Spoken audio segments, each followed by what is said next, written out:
Il y a aussi, par exemple, il y avait un très grand empire. Parce que lorsqu'on parle, et c'est de là qu'il y a Là, aussi... on va arriver sur la colonisation et la période avant la colonisation. Voilà. Donc, Effectivement, lorsqu'on prend un grand empire comme l'empire du Mali, certains ont déjà entendu parler des manuscrits de Tombouctou, c'est-à-dire ce sont des livres qui ont été écrits par des savants qui vivaient dans cet empire du Mali, qui existait du XIVe jusqu'au XVIIe siècle, par là, et qui faisait une grande partie de l'Afrique de l'Ouest. Eh bien, on n'a jamais enseigné, par exemple, aux enfants ici, qu'il y avait de grandes universités dans cet empire. On a toujours présenté l'Afrique et... comme la savane. Hein. Comme la savane, comme un endroit où il n'y a jamais eu le développement de grandes philosophies, le développement de grandes connaissances. Et donc ces manuscrits de Tombouctou, qui ont été détruits par les terroristes et les islamistes à l'époque, certains d'entre eux, on a protégé d'autres, est la preuve que l'Afrique a connu de grandes civilisations, y compris sur le plan de la lutte pour la préservation de la nature, de l'environnement, et sur les principes écologistes. Je ne parlerai pas du président plus récemment, qui est mort en 87, Thomas Sankara, qui avait fait au Burkina Faso de la lutte contre la désertification, de la lutte écologiste, un des principes fondateurs de sa présidence. Donc on voit là que finalement l'écologie, par exemple, est malheureusement une matière que l'on voit uniquement à travers les yeux de l'histoire de l'Europe, de l'histoire de l'Occident. Et l'écologie décoloniale vise à prendre, à intégrer, à prendre en compte tous les aspects historiques, économiques, sociaux, culturels qui permettent de lutter pour la préservation de la planète. Et donc, si je donne deux exemples pour illustrer cela, au niveau historique et économique, la colonisation est quelque chose dont on doit tenir compte dans le legs qui nous a été laissé en ce qui concerne le travail que nous devons faire en matière d'écologie. Par exemple, Léopold II. On a beaucoup parlé à l'époque de Black Lives Matter. Deuxième roi des Belges. Voilà, deuxième roi des Belges. Mort en 1908. Et l'homme qui a initié la colonisation au Congo, qui en a fait une propriété privée, finalement. Tout à fait, ouais. Je rappelle que le Congo, c'est 80 fois la Belgique. Et le roi... C'est drôle parce que personne n'en voulait. Et au traité de Berlin, ils ont dit « Vas-y, c'est bon, prends-le. » Oui, mais parce qu'il a fait un travail diplomatique, il a été malin, il a compris qu'il pouvait avoir des richesses là-bas. Il s'est vendu en tant que... J'ai découvert ça très récemment, en fait, qu'il s'est vendu en tant que libérateur d'opprimés là-bas, qu'il y avait déjà un esclavagisme entre le Maghreb et voilà, qu'il y avait déjà des esclaves là-bas présents sur place. Et il partait là-bas en tant que libérateur pour libérer de l'esclavagisme. C'est ce qu'il a prétendu.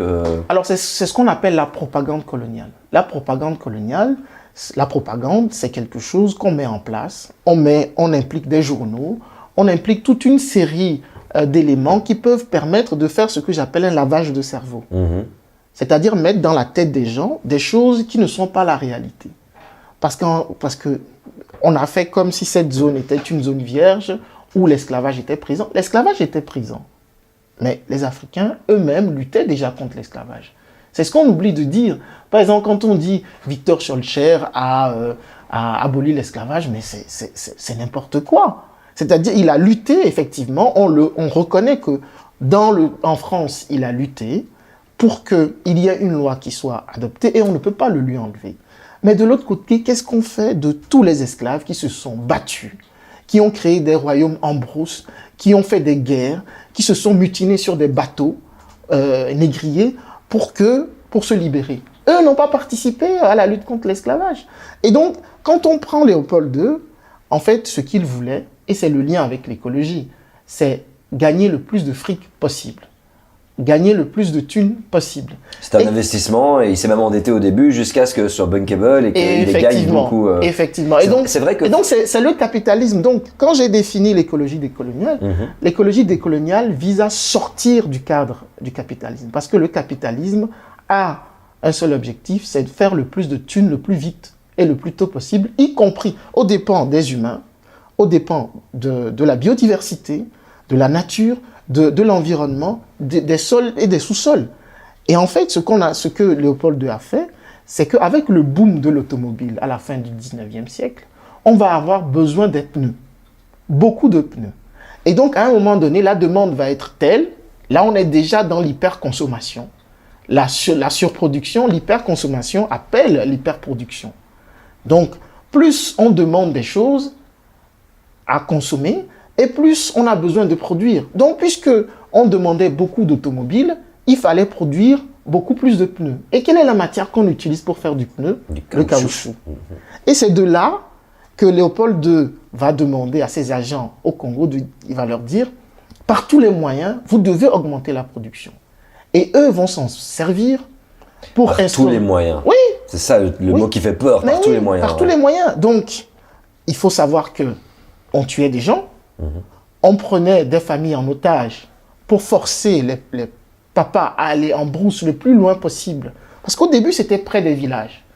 L'arbre qui s'appelle l'EVA et les lianes permettaient d'avoir du caoutchouc rapidement.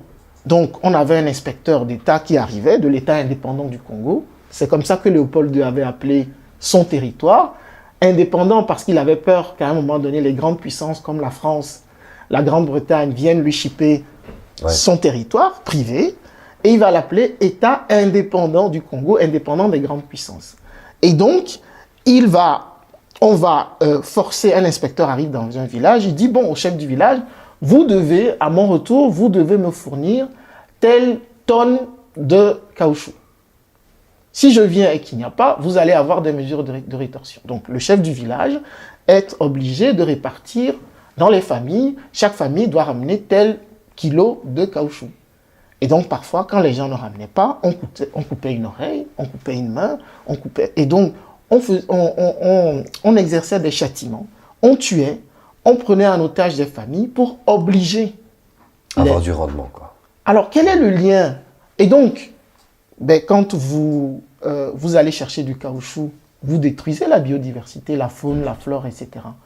Et donc, quel est le lien avec ce que nous disons aujourd'hui? Je vais donner deux exemples, un qui est un peu loin de nous et un qui est plus proche. C'est le chocolat Côte d'Or, par exemple, et ce téléphone.